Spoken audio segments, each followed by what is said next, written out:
Today's talk is called Boo. Rachel Bulletin. It's called Boo. And that scary stuff that comes up and scares us. It walks up behind us, it walks up in front of us, it walks up beside us, it comes in the mail. It says, boo. You should be afraid. Well, I don't know if what comes up behind us tells us we should be afraid, or what comes in the mail tells us we should be afraid. What comes on TV and the news. I don't think that, actually, I'm certain that none of that tells us we should be afraid. It's I see it, and then my mind tells me I should be afraid. You're clear on the difference. The IRS does not tell us we should be afraid. I tell myself I should be afraid of the IRS.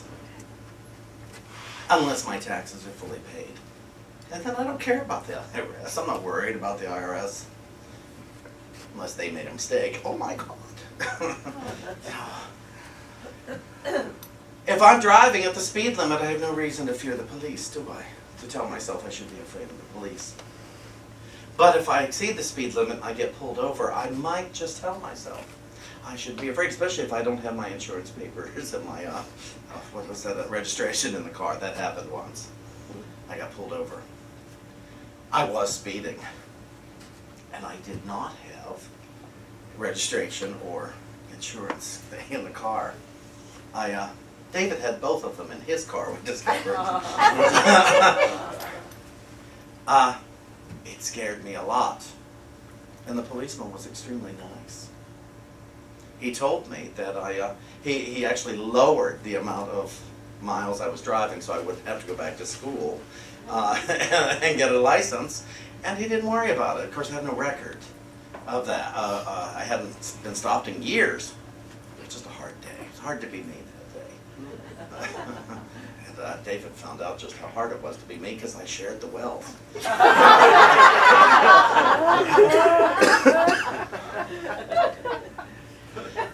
I thought of this fear thing because people say, oh, we're living in fearful times, but I'm only living in fearful times if I tell myself I should be afraid. Would you agree? Yes. Is there anybody who disagrees? Is there anybody who thinks we should be afraid? Because I've read some of your Facebook pages.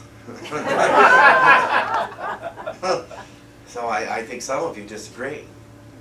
Unless you've now suddenly been reminded, oh, Shawn's right, I'm telling myself to be afraid.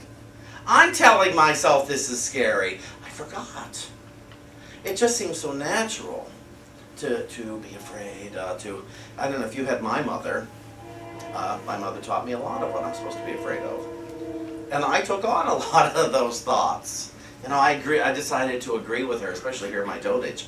I find as I get older, I share more of my mother's fears in the world, and it's.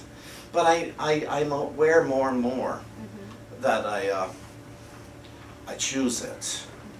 Did you read my email letter? Was it 2 weeks ago? Running from a dead mouse. Yes. Yeah.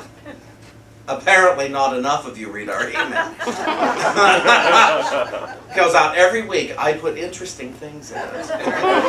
We have all of our events. I always love when somebody, I didn't know that was happening. You just needed to read your email. Gloria does wonderful work in there. But I write a message every week, and one of them was running from a dead mouse.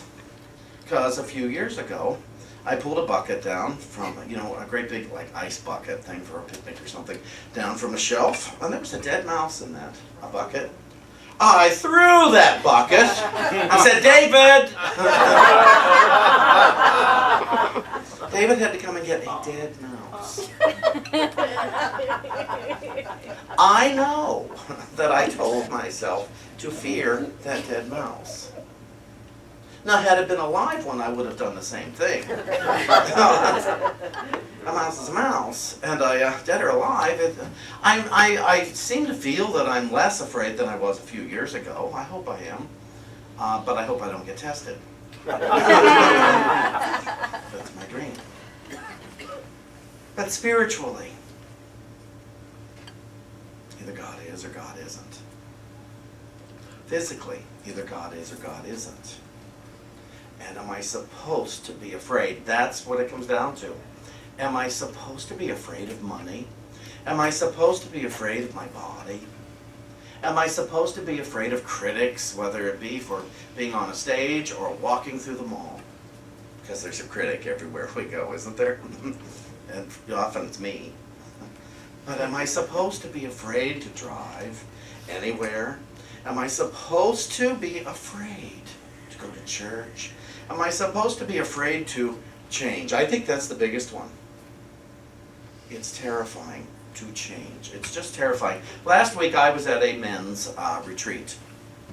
It was all men, imagine that. It was 90 men, and I'd never been on this. And it was, well, it's a secret here. It was a 12-step retreat.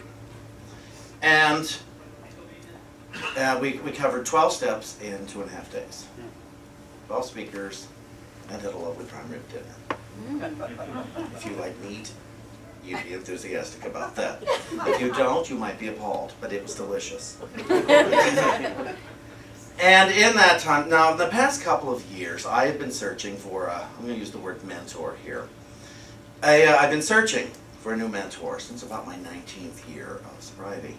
And I knew I wasn't using the one I had properly. And the past 2 years, I really said, okay, I need to dig in more. And it was at least 2 years ago that I met this man who spoke at a meeting I was at. And I got his phone number. And I was afraid to call him. And I'll tell you why I was afraid to call him.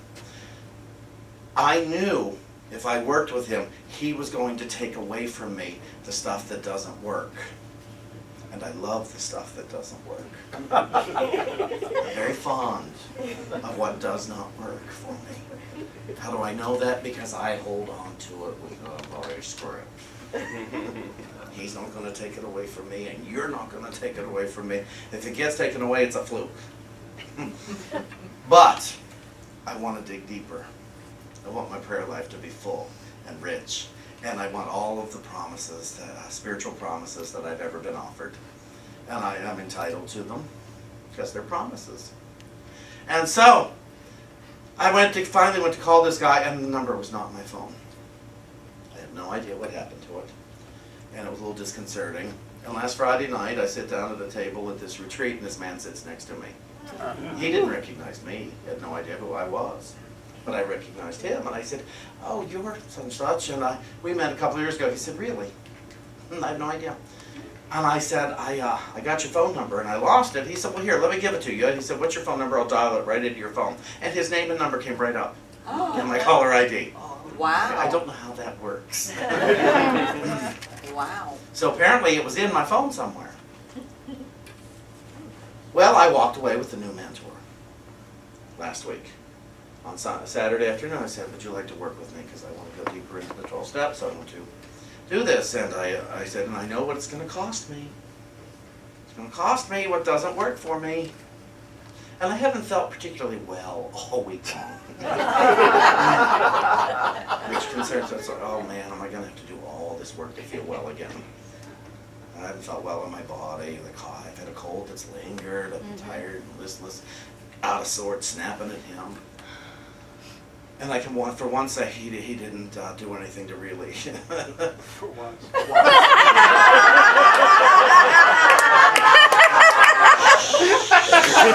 out the obvious. I can if it This time, I can definitely say that he didn't do anything. Fortunately, he knows. He understands. But to fear, having my fear taken from me.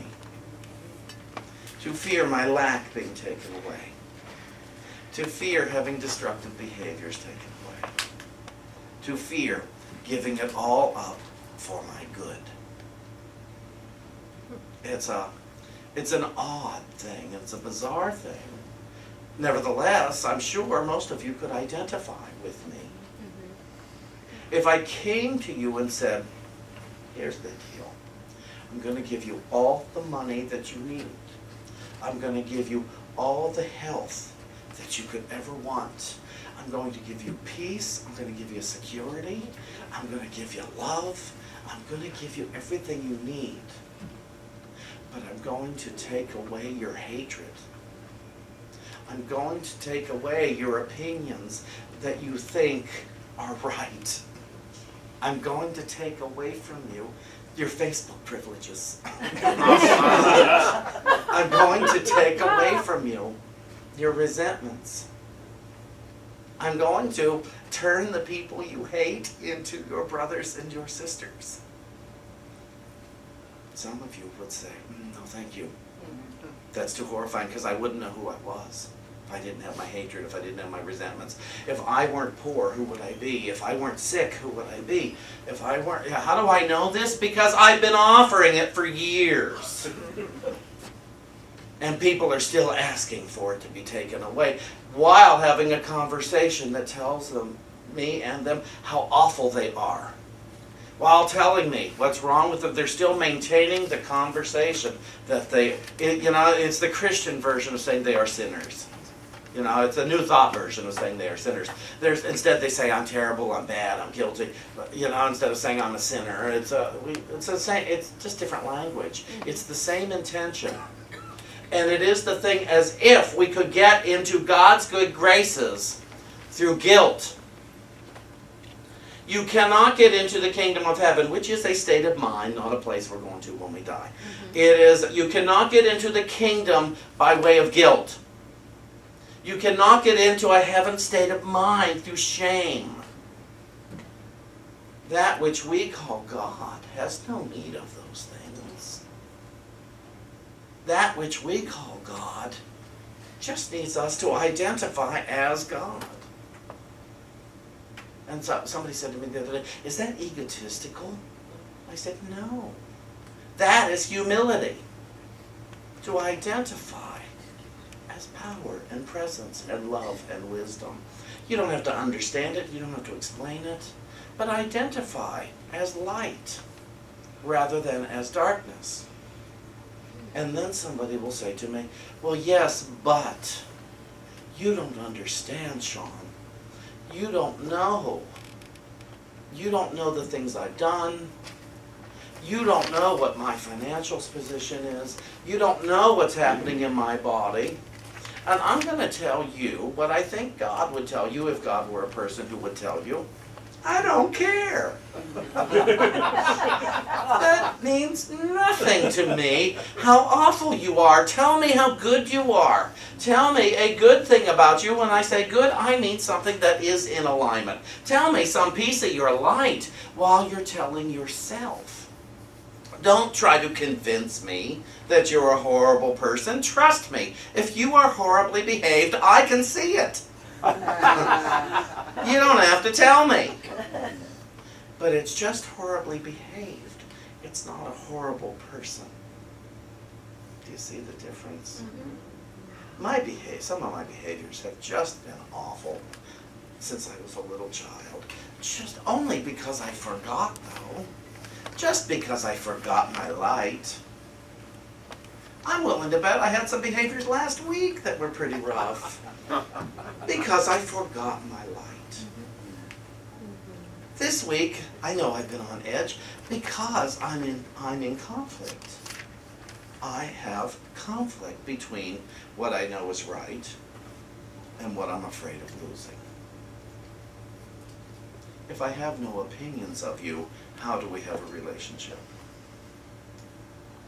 If you have no opinions of me that I care about, how do we have a relationship? And you'll notice I said that I care about. It's none of my business if you have opinions of me, unless I make it my business. Unless I tell myself I should think this about that. Kenneth just sang, "Only God is Real." Did you agree, or was it just a nice tune? Really, we have to ask ourselves these questions. Kenneth said a prayer. It was an affirmative prayer that he sang to music that our friend Carlos Anderson wrote. And it's only God is real.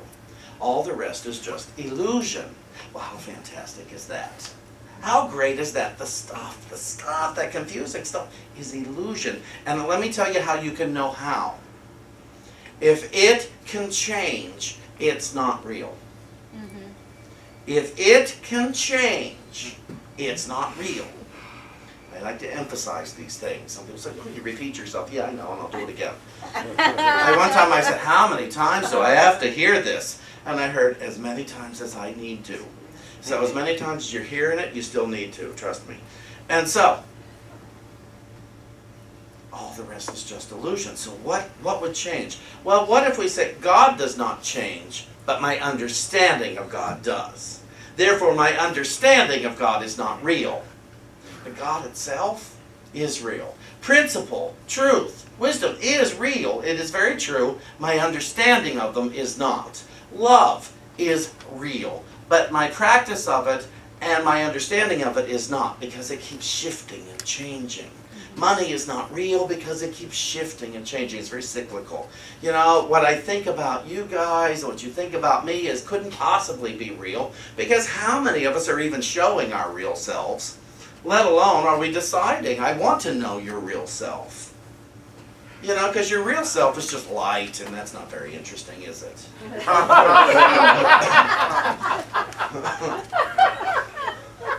Really? I mean, come on. I gotta find what's right and what's wrong, what's creepy about everybody, and what's lovely about everybody. All in my head. All in my head based on a past illusion. But nevertheless, if I just, let's just talk about light. It's going to be a very short conversation, quite frankly. We're going to have to go into meditation very quickly because we've got nothing else to say. I'm going to read you something. Charles Fillmore, Unity's co-founder, wrote this in the book Teach Us to Pray. And it's about casting out fear. And he said, it is the unanimous verdict of students of the mind that fear is a paralyzer of mental action. Also, that fear weakens both mind and body. This being so universally conceded, it is certainly not worthwhile to call attention to that enfeebling state of mind, but rather, on the other hand, to show how to keep from falling into its shadows and also how to overcome its habits. The majority of people will resent the statement that fear is a habit, but close observation proves to anyone that his fears are governed by repeated thoughts, words, and experiences. Does that make sense? By repeated thoughts, words, and actions, or experiences. All fears rest upon thoughts. And if the thought foundation can be broken up, the fear will vanish. That's why we do correct perception here, to try to interrupt the fear thought. The mind imagines mountains of fears where no real cause for fear exists. We live in a world where fear is taught as essential to safety. To begin with, we are told from infancy to fear God, then to fear evil in all its forms. With our mind crammed with fear, it's great language, isn't it? Crammed with fear images working night and day, how can we expect anything but the multitude of disasters that follow? Perfect love casteth out fear. Jesus taught love of God as the first commandment, and love of neighbor as the second. There was no need for any other commandments. These two round out the law. Then the one and only effective remedy for fear and its ills are love.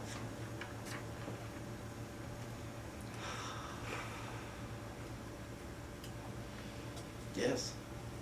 Fear is an acronym for false evidence appearing real. You're right. You're absolutely right. Now, how do we recognize a fear and not beat ourselves up for having it? Because that's the thing. Otherwise, we just go back into guilt. We just go back into shame. We go back into everything but redemption. And redemption is not getting in God's good graces. It's putting God in mine. That's what we want to do. We're already in God's good graces. How do I get God back into my good graces? How do I actually desire God, desire truth, desire wisdom more than I desire my fear?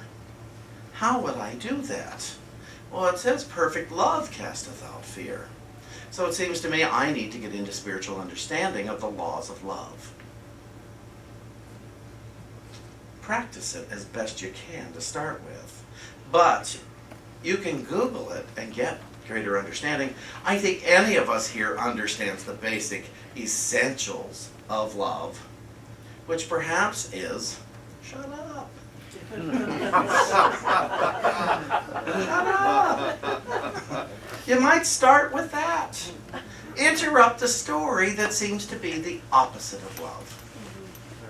Just interrupt it. You're in the middle of a sentence. You know, that Sally is so... Oh, you know, I'm not going to finish that. Well, let's go on with a different conversation. How's your lunch? We could, there's an option. There is one of our options. Interrupt it. Doesn't matter that you were halfway through. Of course you were halfway through. We're in a habit mode. We have habits. Listen to this. Comes from, again, my favorite book, which we have more copies of in the bookstore. The Holy Spirit's Interpretation of the New Testament. This comes from 1 Peter, chapter 4. And it says, man walks in fear without knowing what it is that he is fearing. He makes decisions to avoid his fear, only he cannot turn away from that which he cannot see. Because he is blind to it, it follows him. Because it follows him, he continues to run and hide. And we have lots of ways of running and hiding, don't we? Mm-hmm. You know, it's not just about getting under the covers. We can drink it, we can drug it, we can eat it, you know, we can holler it. We can stomp our feet. Fear is a misperception. It is a misperception because there's nothing to fear. What man runs from is his imagination. And imagination is a divine mind faculty. It's one of the seats of intelligence within us. It sits right here, right in the middle, in between the eyes. It's the third eye. I like to say that imagination correctly used turns obstacles into opportunities. Puts the street light on a darkened path. This is what Jesus taught. There is nothing to fear. There you go. That's what Jesus taught. There's nothing to fear. Well, that simplifies it, doesn't it? And so, if I'm afraid of, I'm afraid of nothing. I'm afraid of no thing. I'm so glad to realize that right now. As I was preparing, I did not catch that. If I am afraid of nothing. Well, that seems like an awfully silly thing to be afraid of, doesn't it? And that's why I have to turn it into something in my mind. Because otherwise, wouldn't I look like a fool, even to myself, to be afraid of nothing? So I have to turn it into something. And I call the something money. I call the something my body. I call the something you. I call the something the sky, the earth. I call the something, or the nothing, something. I make up a name for the something so that I can justify the fear so I won't feel like such a fool. So, to live without fear is to live without imagining, which seems odd, but let's go on. This is to stay in the now and in the heart of true desire. So it doesn't mean we can't use our imagination correctly. But when I come into the right now, I can't imagine a bad future. I can't imagine a dire future. I can't imagine even death if I'm here now. Because here now is where life is. Here now is where the no thing is. And if there is no thing, then I don't have to regret. And I don't have to live in disruption. And I don't have to convince myself that something bad is happening. I don't have to. I probably will, but I don't have to. But we keep studying these lessons so that we discover with greater frequency, oh, there is no thing to fear. You know, Jen's about to go in and have hip replacement. She doesn't have to fear that, but odds are she's going to experience some anxiety. Odds are she's already experiencing anxiety. But nevertheless, last night she was dancing, and I saw her, and I have pictures. I was dancing. They're going on our Facebook page.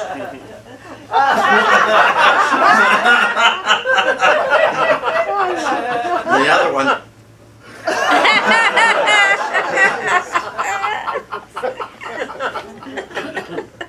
Okay, here we go. Whenever fear seems to come over you, ask, what am I doing now? You will see that you are imagining fearfully. Remind yourself that in imagining fearfully, you are creating your own misperception. Be willing to let go of this activity, and the action of creating fear is let go by you. Fear is an action verb. By ceasing the action of participating, you cease the action of fear. This you can do by letting it rise over you without your participation. Return your mind to the current moment and the purpose of the true desire of the heart. In this way, you return your mind to love. A mind in tune with love cannot know fear, because fear, which is not real, is the opposite of love, just as unreality is the opposite of reality. So, you look at that, so fear is the opposite of love. Somebody once said fear is the opposite of faith, and my teacher said, oh no, fear is faith. It's faith in what you're afraid of. That made sense to me. That was logical. And so, and as it goes on to say that fear comes from judgment. Fear comes from our opinions.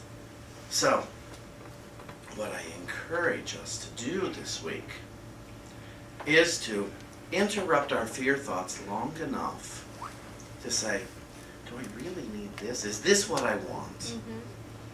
Do I want to be right about this? You know, you're in the car in traffic and you think somebody's competing with you. And you say, is this what I want to believe?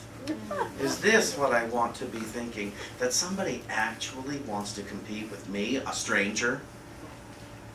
No, perhaps they just want to get somewhere so same as I do, and I have fear that I won't get there in the time I had planned. But I'm here now.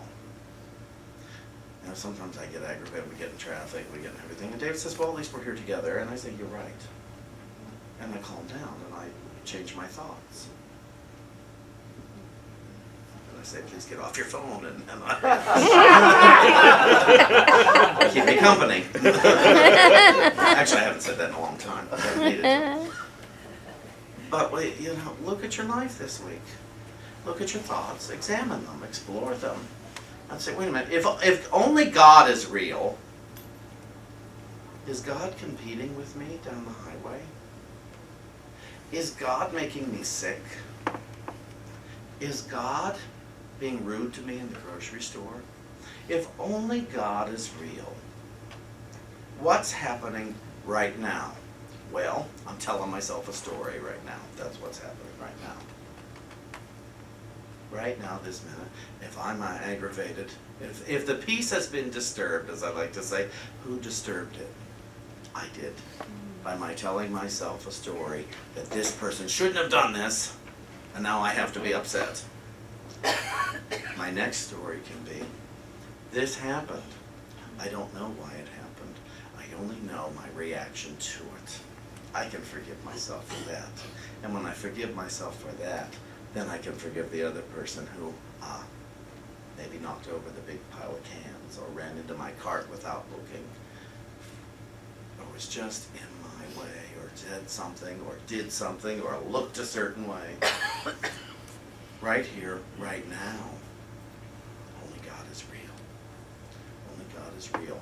And so I am willing to see it all in a very different way. Spirit, tell me what to think. There we go.